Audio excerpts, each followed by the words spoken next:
Now, today's top stories and Power of 5 weather from News 5, sponsored by Akron Children's Hospital.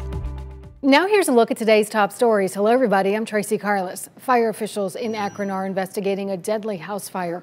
They say one person died when this home on Hancock Avenue went up in flames just before 2 this morning.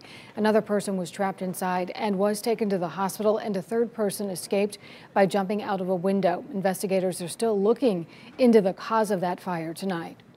As the COVID-19 vaccine rolled out continues here in Ohio, Governor DeWine says he wants to try to get all students in the state back into in-person schooling by March.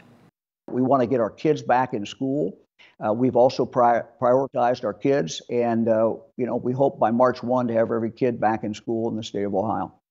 Last week, he announced a change in guidelines for schools that are already in person. Students will no longer have to quarantine if someone in their classroom tests positive, as long as everyone was wearing masks and social distancing. The governor says data shows transmission in schools is low, as long as those safety protocols are in place.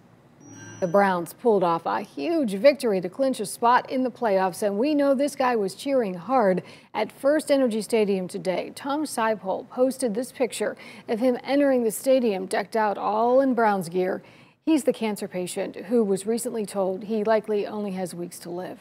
Browns fans raised enough money to fly him from Georgia to Cleveland to attend the game today, and Emily Mayfield, wife of the Browns quarterback, offered to let him watch the game in her suite. How sweet is that, Ramisha? That is super sweet, and I'm sure he had a wonderful time out there. And of course, he gets to celebrate the big Browns win into the playoffs, sailing right on in after 18 years. That is certainly something.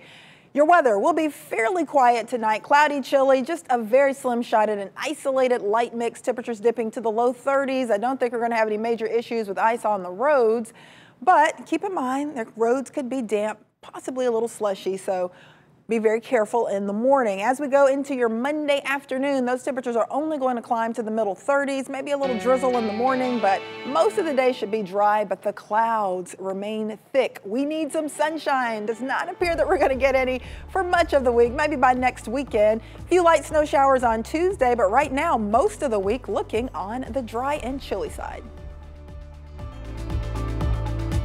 Sponsored by Akron Children's Hospital.